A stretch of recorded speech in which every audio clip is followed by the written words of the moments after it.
Hello and welcome to this very first episode of Safety Sistas, the podcast about the people who keep you safe. In this very first episode, I interview KT Sonnen.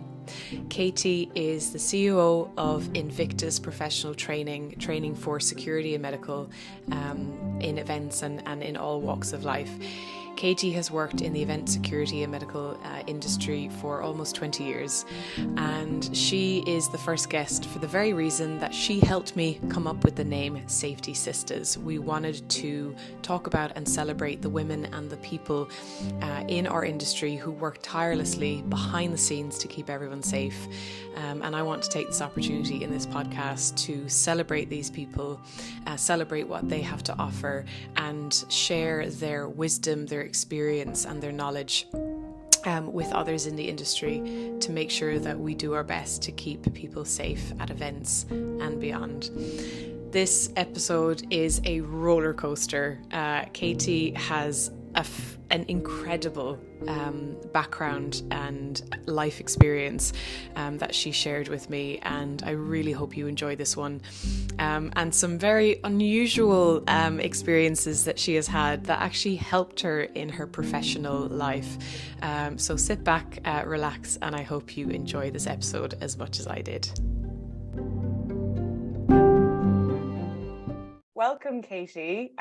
This is the first interview. I'm so excited. I want to hear what you do today, and I want to hear how you got to what made you, what inspired you to do what you do. So I am a full-time PhD student with the Centre for Trust, Peace and Social Relations at the University of Coventry. I've been doing that for 5 months now, so I am still essentially a PhD baby. The official subject area is the behavioural science of protective security, so that was pretty wide-ranging. So I've chosen to look at effectively like the perceptions of safety within large music events. So very broadly, are people at large music events as safe as they think they are? So yeah, and then I'm hopefully going to have a particular slant on terrorism as well, because not just because it's a hot topic at the moment, obviously with new legislation, but it sounds terrible, it is a particular interest of mine. So I did psychology and criminology at uni for my degree, and that, like, it's always the weirdos, you know, I shouldn't call them weirdos, but Interesting, you know, people. They're not typical, the atypicals. They're always the ones that are slightly more interesting. So I thought, you know what, if I can combine my years of security in crowds with my interest in terrorism and spend 3 years just totally immersed in researching that, then boom, like, why wouldn't you do that? There's probably everyone out there going, why the hell would you? But you know, So it's not the cheeriest topic. What was the sort of driving factor of this is why I want to do this? So it's purely selfish. I mean, I can see that going forward it can have, you know, my findings, my research will have quite interesting applications for events and for venues. But kind of during lockdown, obviously everything stopped, and we all had a bit of a panic, and then people started putting on more educational events, so talks and webinars and courses, and I started doing a couple of those, and I suddenly realised that actually I haven't really been using my brain very much. You know, I've been kind of running on autopilot and learning bits here and there, but I haven't really been stretching it a huge amount, and I really enjoy it. So I was like, following that, I'd already had a couple of conversations with some lecturers, just sort of like whilst working graduations and things, and going, oh, you know, I'd love to do a PhD, but I don't really want to do a master's. And this one guy went, well, why then? Why do a master's if you don't really want to? And I was like, well, I thought you had to. And he was like, no. So that kind of sparked a little bit of intrigue. And then, yeah, lockdown sort of rekindled my love of learning. Your career to date has kind of gone down many different tracks. Can you sort of briefly take us down that path of how your career started and how it evolved and all the different things that you've done, or your kind of highlights. Yeah, so I graduated 2006 with dual honours psychology and criminology, with absolutely no idea what I wanted to do. I hadn't chosen that course because it was what I was in, like what I wanted to do, or with any particular aspirational aims. It was just something I thought would keep me interested while I was at uni for those 3 years. Considered sort of the prison service, again, working with unusual people, sort of the psychology side of the prison service. But thought, well, let's just see what happens. So weirdly went and worked for England Rugby for a bit, because that was another huge passion of mine, rugby. So and what did you do at England Rugby? I was doing promotions and events. So I was all, do you know what, it was brilliant. I was organising touch games, like pitch up and play touch games on beaches. I mean, what a great job to start with out of university. Oh yeah, no, it's cracking. I just drove around, followed Zap Cats, that these twin-hulled motor boats, or race like little ribs that are absolutely insane. So I was following their tour around as part of their tour, and yeah, playing rugby and chilling and going out on speedboats. It was a very tough life. Oh God, it was awful. No, I wonder how linked that is to psychology, but I mean, it's a nice start. So how did that then evolve into security and everything else? Well, so I had a little bit of student loan left over, and I'd kind of thought you'd money left over. I know. I don't quite know how. I did try my hardest to spend it. I'm obviously just too good at budgeting. It sounds weird. Like I'd go out a lot when I was at school, as in go out nightclubbing. But I kind of realised, it's going to sound really awful, I realised it took me a lot to get drunk. So therefore my nights out were really expensive. And I've discovered that actually I could have just as good a time if I had Haribo and Coca-Cola for my night, and I'd still be bouncing off the walls, but I could drive home. So, and obviously save a load of money. So the issue with that would be that obviously I was the sober one. So when you're seeing people, like girls collapsing in the toilets or whatever, I was the one that was then going and telling security.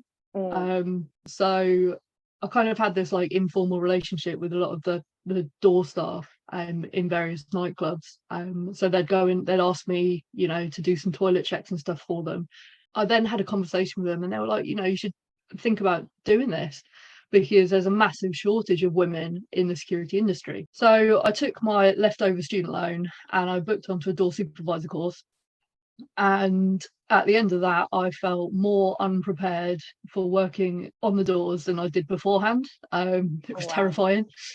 But I was like, well, at the time, £10 an hour, that was pretty good money, back in the olden days. So one of the tutors from my course actually was like, I run a security company, I'd love you to come work for us. So did that. Turned out I wasn't that bad, which was quite surprising. So that was me full time for a bit. First woman to have a single door, if that makes sense. So like a one-person team. Yeah. First woman to be like promoted to head door supervisor in your company that you worked in. In my company. Wow. Yeah. Wow. First woman to be like promoted to overnight manager, and to then run like the beach security teams. So yeah, had some quite fun times there. That's incredible, Katie. Those are huge achievements. So how old were you at this stage? Was this 22, 23? Wow, so pretty early on in your career and hitting all of these amazing that's incredible. Yeah, it was pretty good at the time. You'd have people, because that was all nightclubs, so predominantly nightclubs and bars, and then I'd get sent people to train up, like new door supervisors to train up, which was quite funny, really, because again I was just kind of making it up as I went as well. And you get kind of the seasoned guys who'd be like, oh, you should come and do festivals, and I was like, why the hell would I want to do that? That sounds horrific. And they're like, oh no, it's like, 12-hour shift. What sounds sleeping in a horrific tent. about it? Crowds? Oh god. I wasn't that bothered about crowds at that point. Just kind of like the conditions. And I remember one guy trying to convince me that, Reading and Leeds was a good idea. And this other woman was like, oh yeah, it's brilliant. We do campsites on the Sunday night and people set their gas canisters on fire and throw them at us. And I was like, why the hell would you want to do that? Gosh. Like, why, if you've got the option to not go and do that, why would you? Like, that's insane. So I was like, yeah, I'm quite happy going home to my nice comfy warm bed every night. Kind of avoided festivals, like large scale festivals, as much as possible, until I joined quite a prolific security company. Again, I'd put off joining them for years, but it kind of got to the point where it was almost inevitable. And part of their conditions was basically for supervisors. So again, I got pushed up to supervisor within, it was about 4 months. And my first ever festival was Festival in 2012. I'm still very new to festivals in the whole.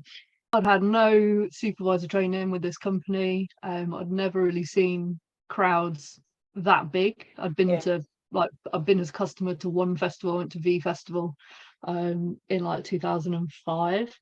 So then suddenly they were like, here you go, here's 2 arenas to look after. I was like, cool story, bro. Huge amount of responsibility with no training, and did you get support? I mean, not really. Like, there was supposed to be another supervisor looking after one area, but he just kind of bailed. So I just kind of got left with his area as well, which is how I ended up with 2. I did only start with 1, but ended up with 2.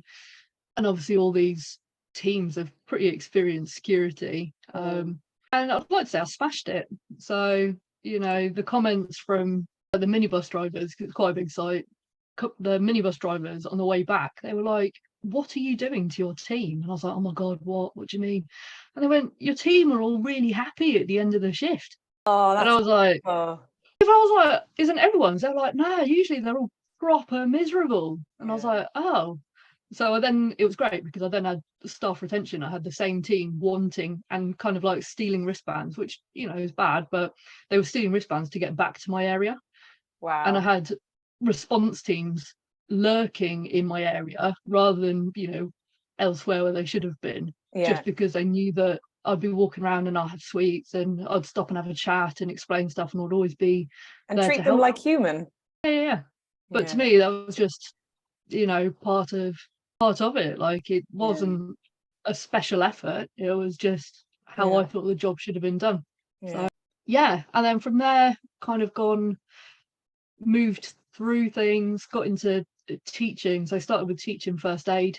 Again, because I was managing a. How did you get into teaching first aid?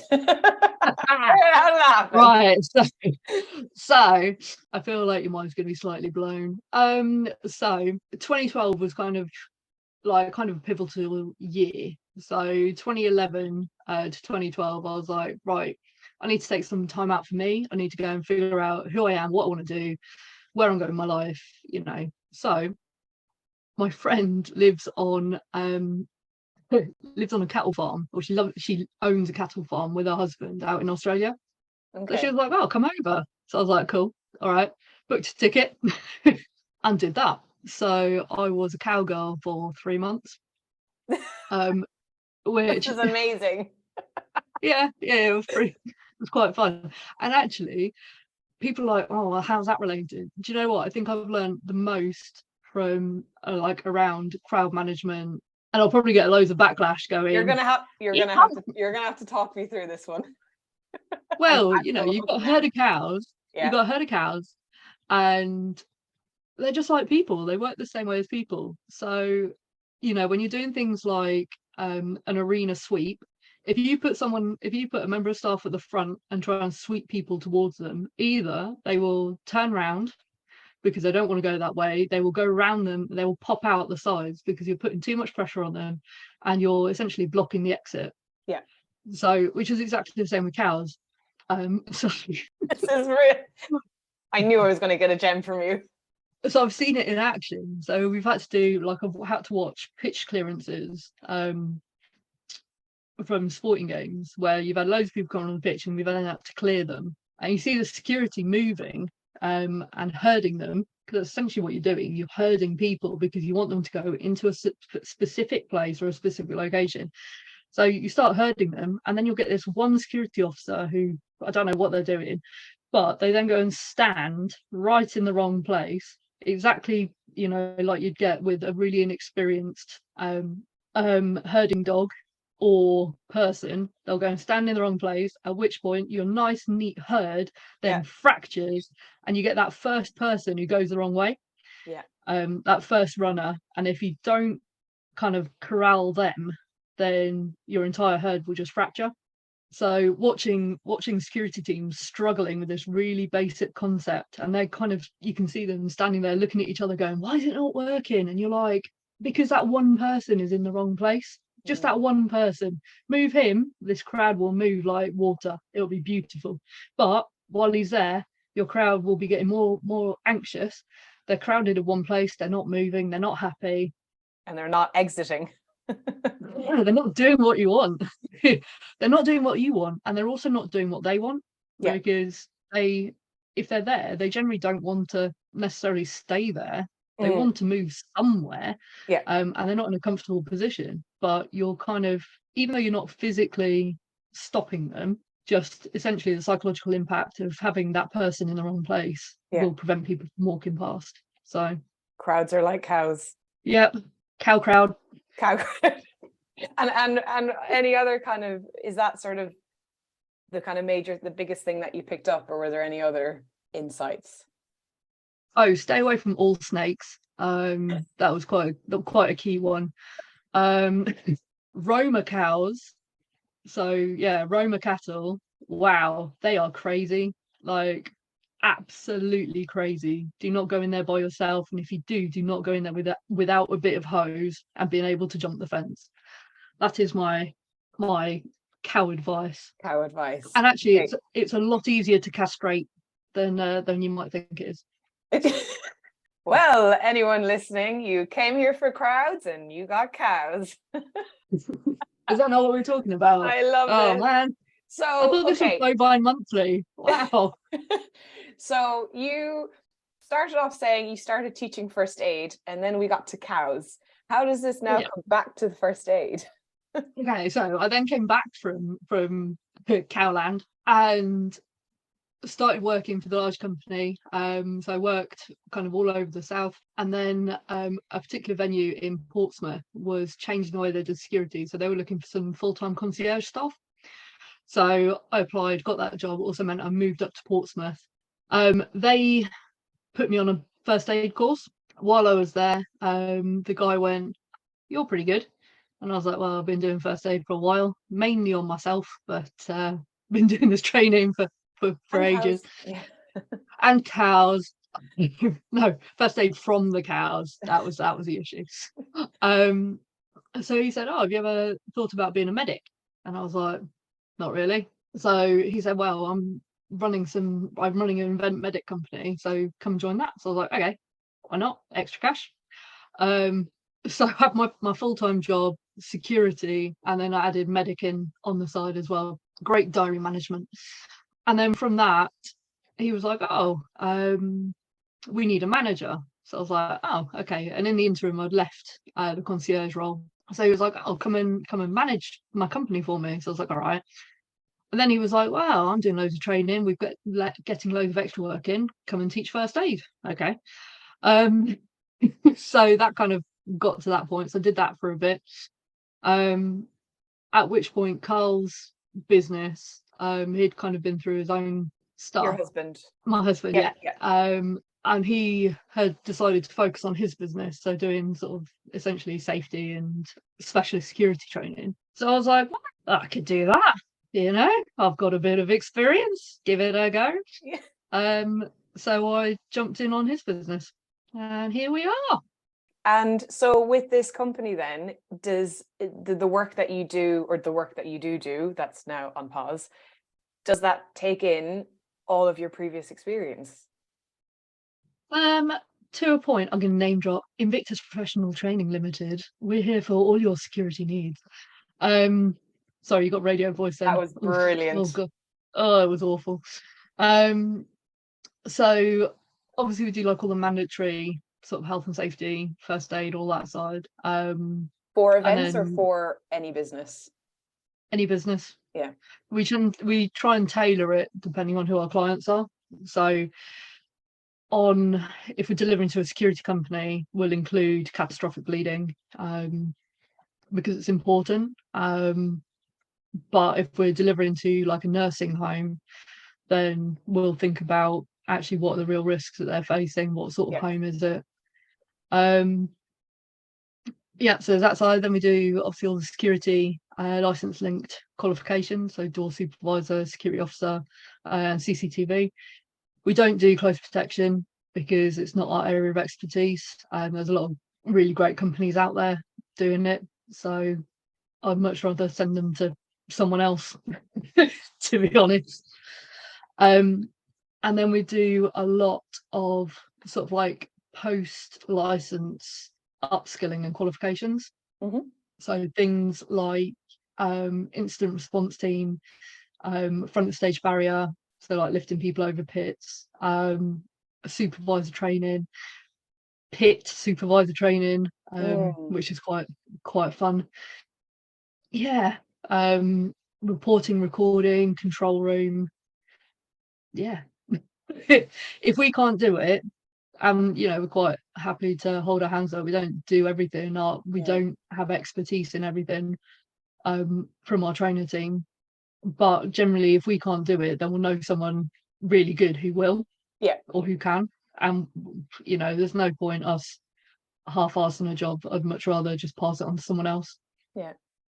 And tell me about these, so the post-qualification training, so like the supervisor, pit crew, pit supervisors, so pit being the space between the barrier and the stage, but I mean, I assume that everyone listening to this works in events. So like one of my kind of interests and hats is the whole sort of licensing and regulation, and the fact that for most of our industry there is none. So you're kind of thrown into these really important jobs without any kind of training or qualification. And these these courses that you've just listed, these roles, are so important and so specialist.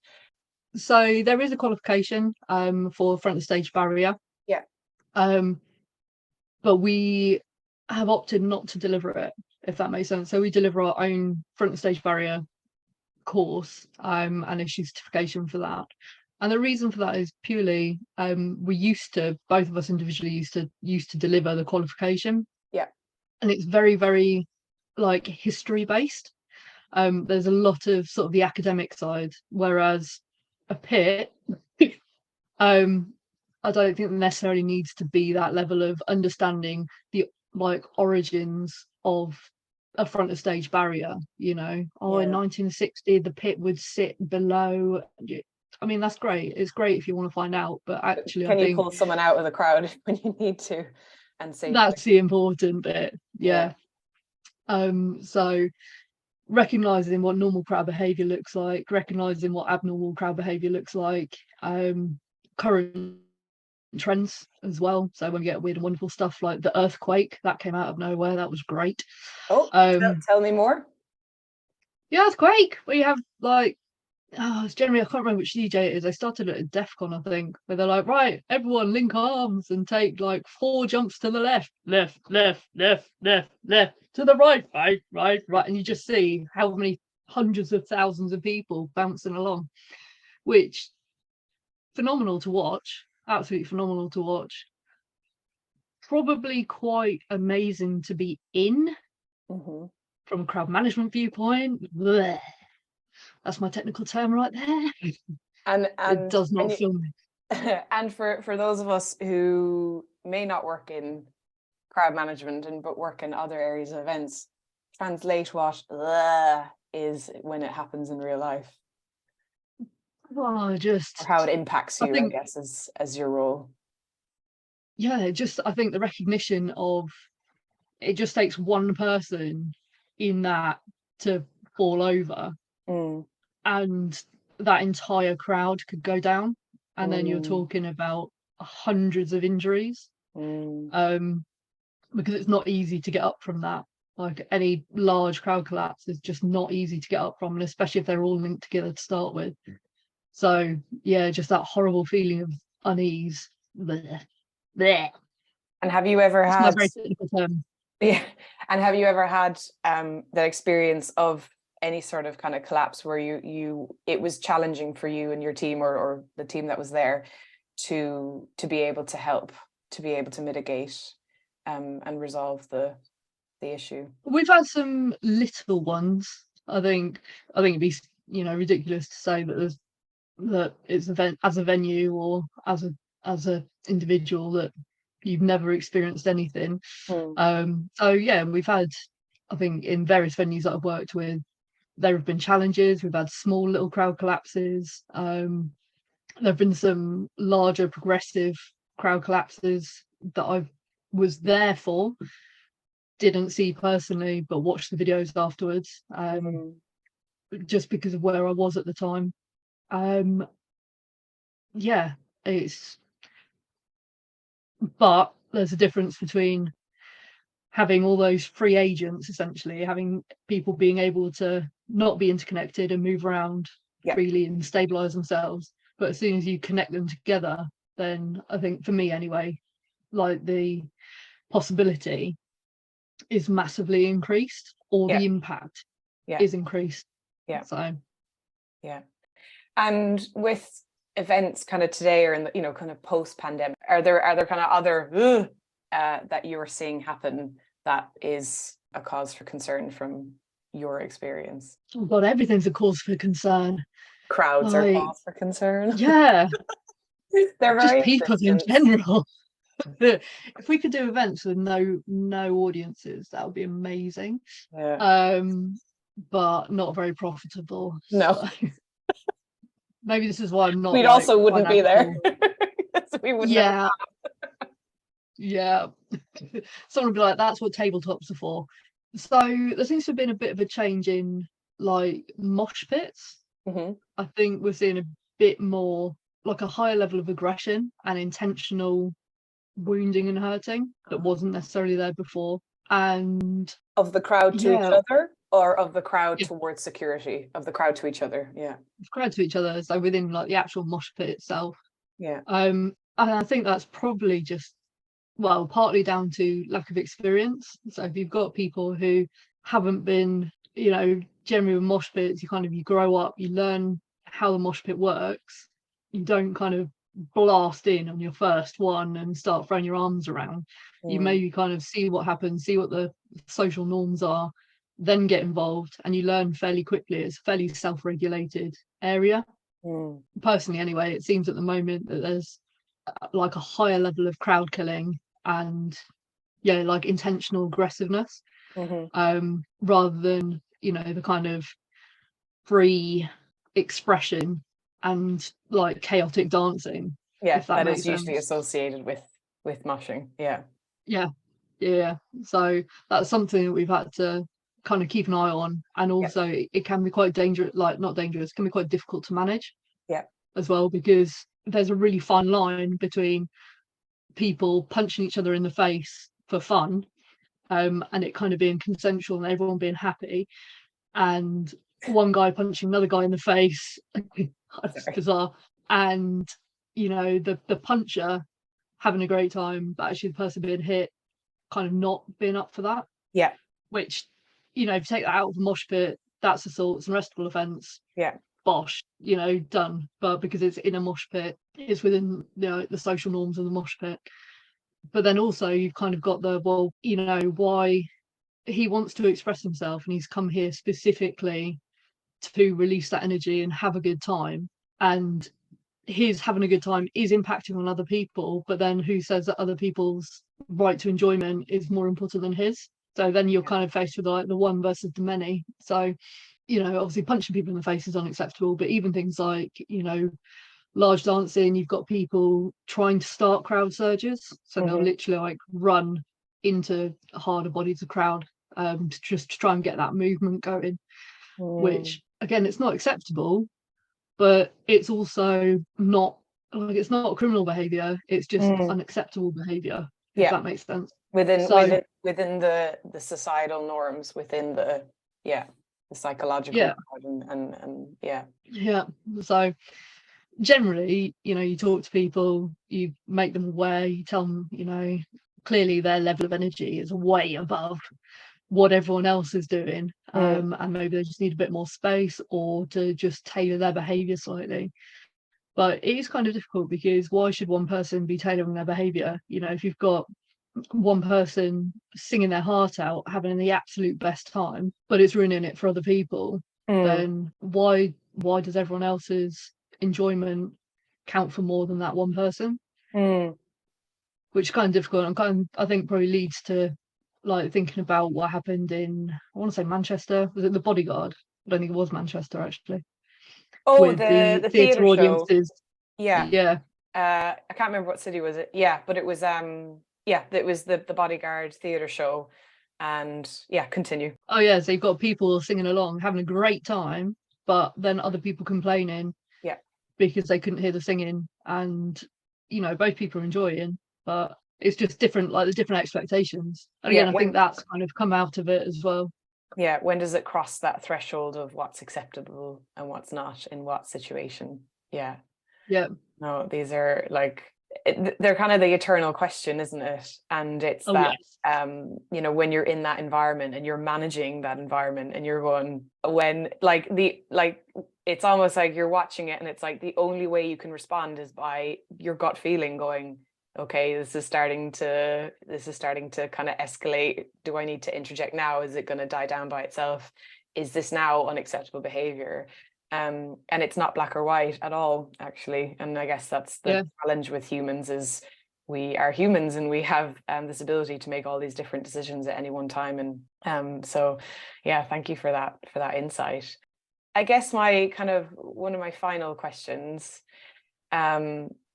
is, what would you like to see change or improve that just makes the industry a better place to be in? I think if everyone's egos fell off, then the industry would I think the industry would be massively improved. Just because I find that they get in the way. So I'm not saying they're necessarily bad things, but they do get in the way. And like, especially when you then have this like perceived hierarchy between like different groups, like all the different groups that make up an event. There is, well, other people may disagree, but I definitely think there is a perceived hierarchy. So you kind of have like your security, and then below that you've got your stewards. I think possibly slightly above that you've got medical, riggers. So riggers, crew, kind of, I think everyone will have a different idea of where their own industrial work group sits within that hierarchy. But I think they tend to get shoved fairly low down the bottom. And then at the top you've got sort of like, definitely the police. The police always seem to be at the top of everything, which is frustrating, incredibly frustrating. Obviously depending on the individuals, but sometimes kind of that recognition that actually other people may know more than you, other people specialize in different things, and this perceived hierarchy isn't helpful. So when you've suddenly got medics kind of lording it up and assuming that they can do whatever they want because they're wearing a medic uniform, and kind of they can take breaks when they want, and rubbing that into security's face. They're very, very different job roles. It's just frustrating and unnecessary, but I think it just gets perpetuated as well. That's probably not the answer. Please delete all of that. No, do you know what? You're saying something that I've actually been thinking about this last while, that I've just noticed, like the egos and that perception of hierarchy and like I know better than you, and actually that egotistical approach, and coming from that perspective, from that kind of triggered ego perspective, increases risk to safety, like increases risk to safety of the audience. Because the police will come in, as you say, and not bashing the police or anything, but like, let's say the police come in and go, well, I know this and you don't. It's like, yeah, but I'm a crowd safety professional and I've been working in crowd safety for blah, blah, blah. Okay, what do I know? And I'm the first. You need to move this HVM just for fun. Yeah, well, I mean, I'm so glad we spent hours designing it, working out the risk and doing all of that for you to just come along and move it because it's in the way for you and your van. Like, all right then. Or you spend meetings and meetings with counterterrorism, designing the HVM around your shuttle bus load zone, and then you show up and they've dropped the HVM right where the load zone loads people onto buses, and you're like, how am I going to get my people onto buses now? And if like, and I even noticed, as I kind of attack my own ego and challenge my own ego, and try and focus on just doing the best job that I can, I do see that sort of like ego in other people, and how that sort of is almost the driver of them rather than like their desire to keep people safe being the driver. So you're touching on something very important. And also, the attitude towards stewards and security is, to me, pretty inhumane as an industry. We treat them less as human. We call them jacket fillers. We call them, I don't know what other sort of insults. And it's like, hold on a second, we're paying these people pittance per hour. We're expecting them to smile, stand up for hours, deal with thousands of people who could be drunk and angry or drunk and angry. We need them to give directions, obviously know where the emergency exits are, be able to know what to do in an emergency, be able to direct people out, approach a suspect package, putting themselves at risk, approach a suspect person, putting themselves at risk. We want them to do all of this stuff, but then pay them very little amount. And then on top, treat them as such. Treat them, like they are less than. And this is something that I'm rattling my head of, like, how can we change this attitude? Because we're not giving these people the respect they deserve. And then because they're treated with this disdain, they're going to act. They're going to act up. They're going to act like, I don't want to be here. I don't care to be here because you don't treat me with respect. And then it just perpetuates the whole cycle. It's like, why should I go out and do extra qualifications and learn more when I'm not going to get paid anymore for it, and I'm still going to get treated like poop? So again, we still expect them to go out and the license linked qualifications. Everyone complains about the PI, the physical intervention, but it's not designed to be the only course that someone undertakes. It's designed to be a general base level for people to then go on and upskill. And like you said, like the whole inhumane thing, I've worked build and break shifts where you're on overnight, so you're doing 12, 14, 16 hours overnight, and it's a moment of celebration on like day 4 when the portaloo's delivered, because up until that point you've been going in a bush, and you're going to the toilet in a bush and you're finding people dogging. It's unbelievable. Or you're there sat in your car by yourself, with a radio that may or may not work, possibly got a team, possibly not, and you kind of think, are we doing enough? Are we doing enough in terms of welfare? Are we doing enough in terms of like lone working and making sure that they're okay? And then you drive around. I've been the person who drives around and catches people asleep, and at the time it was really frustrating, but looking back you think, well, yeah, fair enough. Like they're probably working day shifts as well. Because we're not paying them enough, and we don't even give, like, just, we all know what it's like to not be given the basic level of respect of not being fed and not being able to go to the toilet. Once again, these are like basic human rights and necessities, and we're not. They are human rights. Yeah, like we're not being given them working on an event. So, like I would just walk away now. I wouldn't stay for it. But like I wouldn't have before. I would have put up with all these different levels of crap, basically, to be able to, I don't know why, pay for, be able to earn the money that I was earning. But yeah, we put up with so much, and that's why I really just dislike about this industry, and I want it to change, is that we need to respect everyone, and we need to treat them with the respect they deserve, and we need to pay them properly, feed them properly, welfare them properly, and put the right trained people in the right positions. And it is difficult because events take a lot of human resource. Like there's a lot of stewarding that's needed, and if we can, like, I always look at when we design the crowd safety plan as like design out the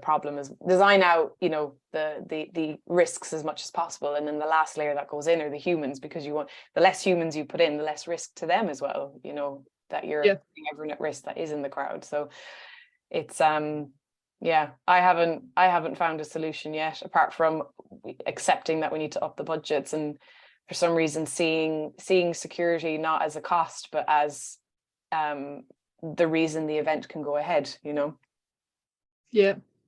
So well, it's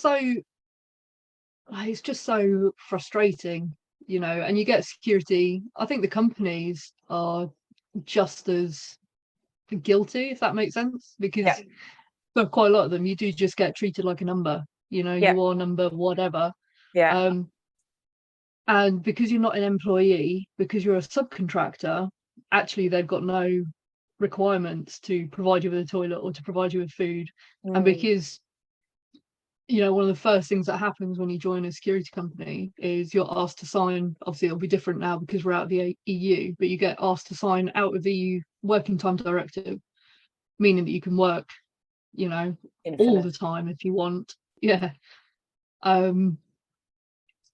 So it's just, I think if companies take more responsibility, essentially the better you teach your staff, or the better you treat your staff, the longer and more loyal they'll be. So why aren't we treating them all better? Good question. And that is the challenge to the industry. But we do need to raise awareness, and I think there's a lot of people, I guess we don't know we don't know that as an industry we're doing it to ourselves. Like we're causing, and there's a lot of acceptance. And even like I was talking to one event organizer, and she was like, why are security always like this and blah blah, and I was like, well, if you plan your event, don't bring in the security plan until last minute, then bring in the security plan, you're giving them no time to plan, no time to put in good measures, no time to get the right staff that they need, the best staff. And then she goes, so actually we're part of the problem. I was like, yes, thank you. Yay! Yay!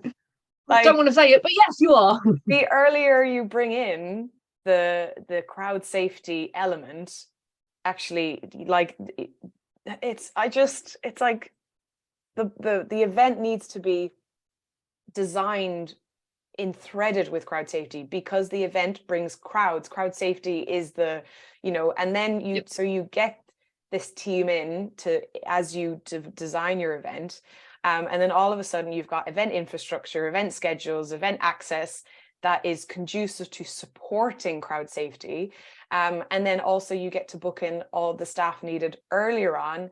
They're briefed better, they're trained better, it just makes it for a better event, and actually then more cost effective, because you're not having to then get in so many staff because of all these errors made in the design of the event. So actually it's a cost saving. It saves on cost, and I don't think people really understand that too well. So no, I was reading something, funnily enough, the other day, and it was I can't remember exactly where. When I find it, I'll send it to you. But it was basically saying that on a multi-day event, so like a festival, it's common for up to 20% of security staff to walk off after day one. Wow, that's a big number. Yeah. And it's also a big number that I don't think kind of gets passed up. Yeah. So now you think, so the security companies are inflating their numbers in order to cover that shortfall. Yeah. And they'll have done that in advance. But actually, like you said, if you were training people and treating people better, then if we could get that down to like 5%, you're always going to have walk off. Yeah. It's always going to happen. If you could get that down to 5%, 10%, then actually you're saving a fair amount of money because you're not paying people to be there just in case. Yeah. I think a lot of the time you've got management going in who are very good managers, but haven't necessarily worked on the ground. Mm-hmm. So they've never been at the bottom. And then you've got people coming up from ground level who are kind of super excited now because they're managing and they're amazing, and you know, they kind of get the ego boost that way, but they also then kind of forget what it was like at the bottom. Like we have one manager who at the end of, we'd have a debrief at the end of a shift, and pretty much everyone, he would go, well, yeah, we survived that, didn't we? And you're like, what message is that saying to your staff? Like, and these are, you know, 2,500 person gigs. They're not, you know, they're all right, but you know, if that's what you're saying, oh yeah, well, we survived that, we were pretty lucky, weren't we? Well, what kind of planning did you have in place where you have to rely on luck? Yeah. For that to go okay.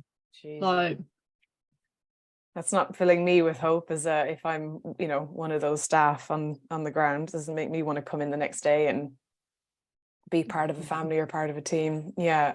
No, that's it doesn't get passed up because the security companies don't want to show that there's, I'm quoting air quotes, quote unquote, failing.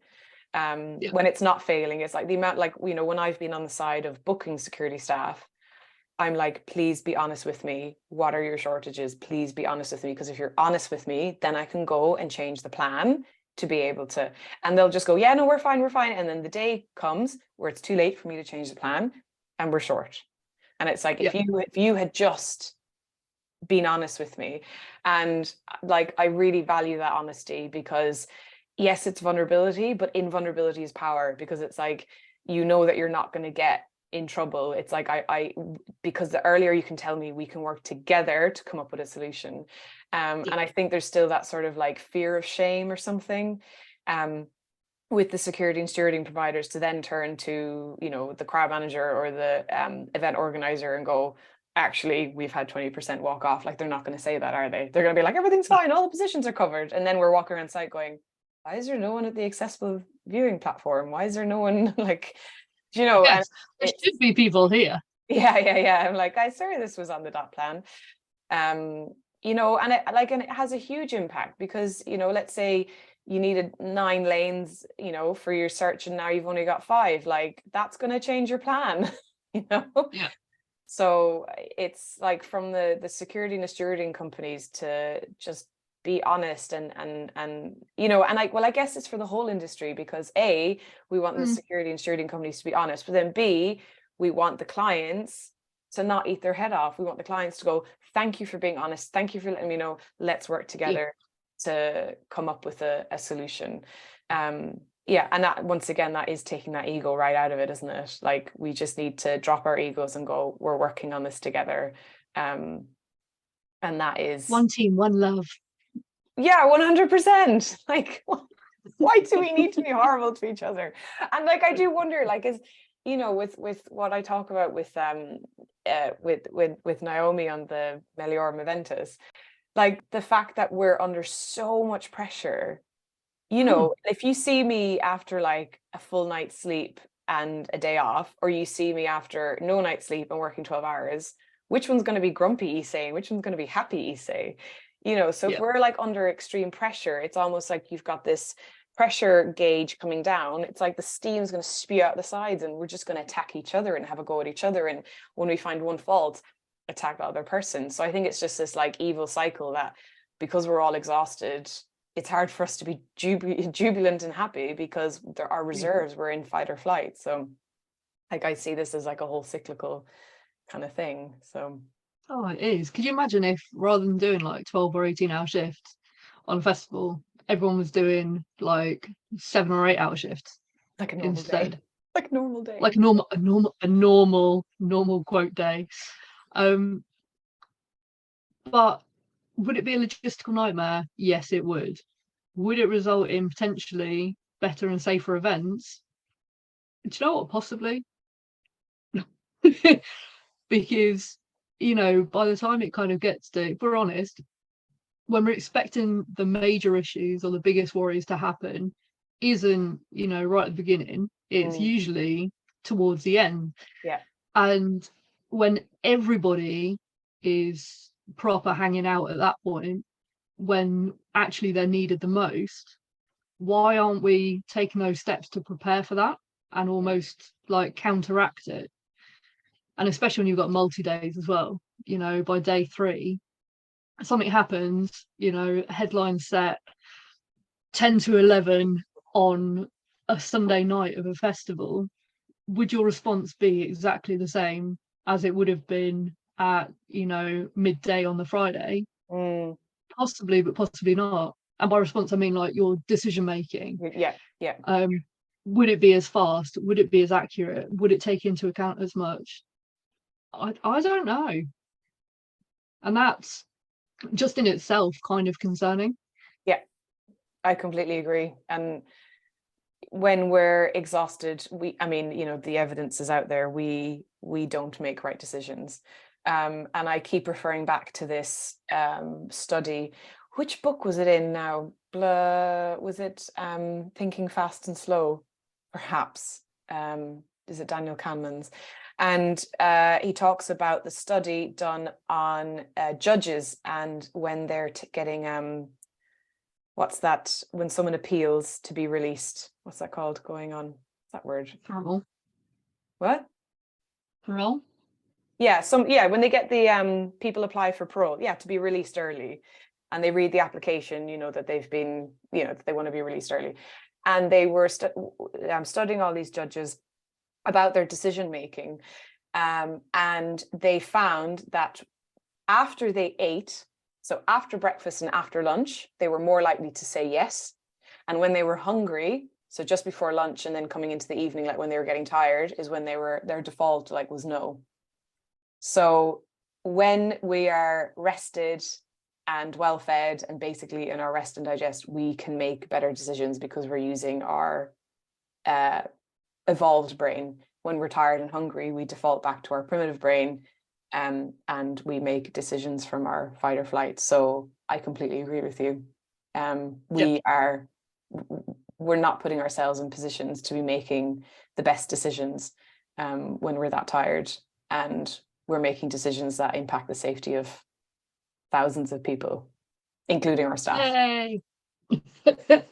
And including us as well. And including us. Yeah. So yeah, there's a lot that this industry needs to do to, I think, have a future, because we're just all going to burn out and give up otherwise.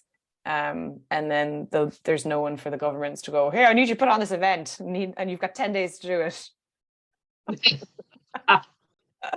Well, that's also kind of what happened with like COVID. Like you had a whole load of people leave all sectors of the events industry. Yeah.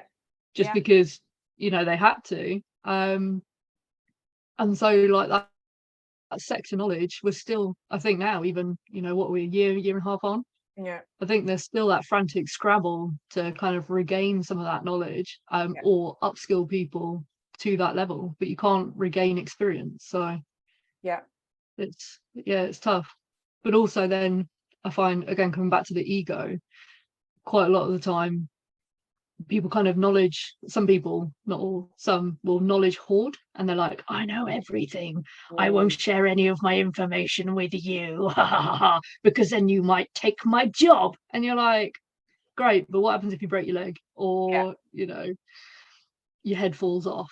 No one else can now step in. So why aren't you building a more resilient infrastructure or network, Yeah. and supporting everyone so that actually all the job can get done in the safest and most efficient way. Yeah. I remember someone told me many years ago about, like, when it comes to writing your plans, they said, the information I want in this plan is that if you dropped it on the floor and someone picked it up and never met you, they could deliver it. Yeah. And that is how I approach my plan writing, is like very plain English. This goes here at this time. Agreed by this person. Yep, that is what I like. Yeah. So, thank you. So this has been like such an enthralling conversation, and I just love listening to all of your wisdom, and especially when it comes to like your experience, though, because I find interesting is like when people are like, oh, you're in crowd safety, you know everything. I'm like, no, I don't know everything. Like, my crowd safety is like the kind of zone X crowd safety, like the transport, like the outside of the, you know, the world. Like, one of my least experiences is actually what you're really experienced in, which is the pit side, which is what I'm really fascinated of learning more. So I just come and get in a pit. Huh? Come and get in a pit. Well then, yeah, I know I need to do it. That's like, it's not something you can learn from by just watching. I know. You have to come and get in a pit. Yes. It's the arm strength that kind of lift, and then no arm strength. That's the beauty of it. No, all leg. Yeah. So, and this is part of it. So there'll be loads of different videos going forwards and backwards, and obviously everyone's got their own preferred method. And we're currently going through like a review of our techniques against other people's techniques, just to make sure that we are doing the best that we can. But yeah, it doesn't rely on strength. Like, the strength helps, but generally if they're crowd surfing, like, the crowd have done all the work for you, they're already up. I guess, all you're kind of below them, aren't you? Yeah, all you need to do is guide them to the floor and make sure their head is the last.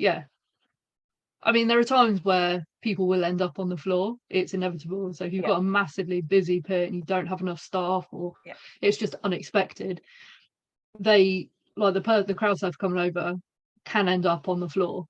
But it's just about making sure the head is the last thing. So, but we try and obviously never aim for that. That is literally a survival mode right there.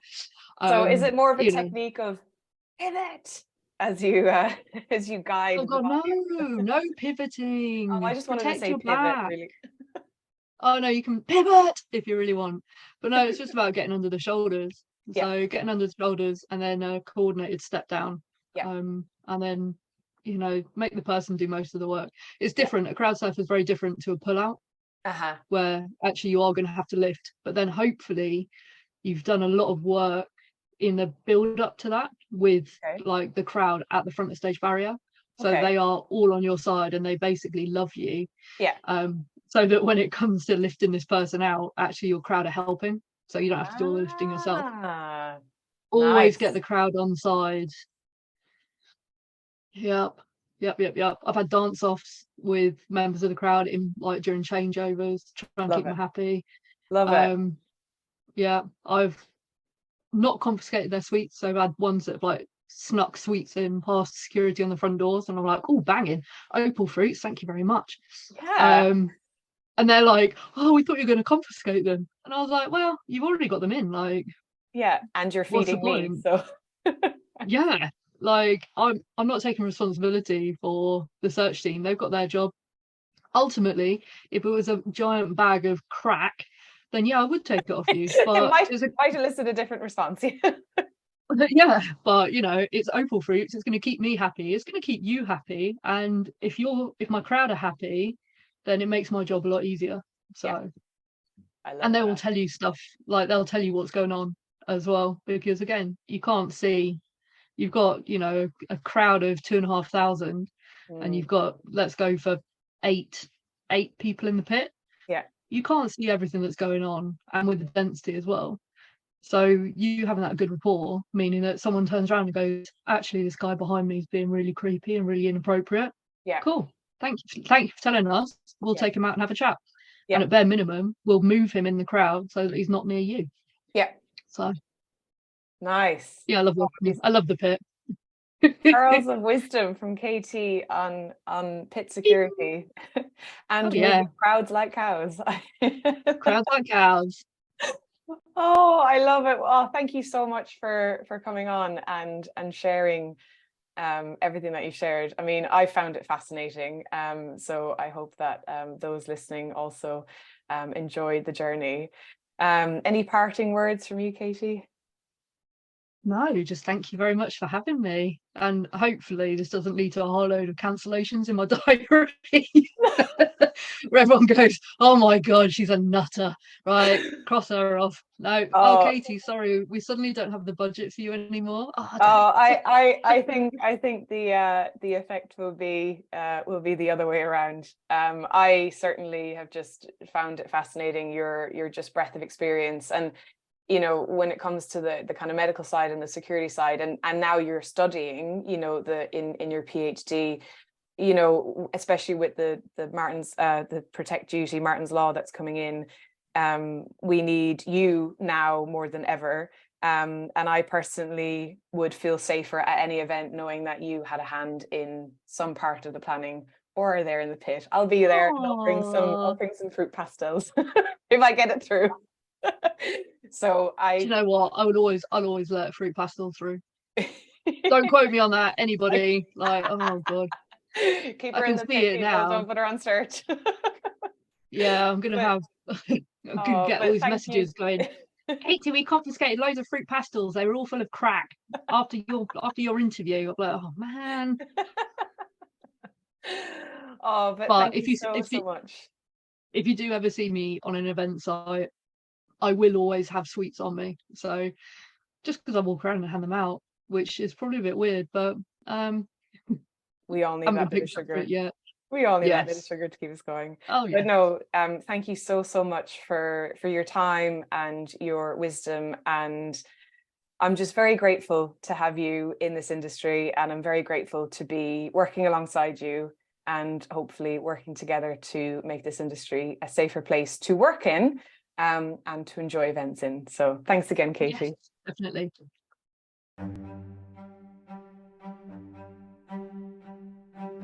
Thank you so much for listening. If you enjoyed this episode, please leave a review and follow the show for more episodes to come.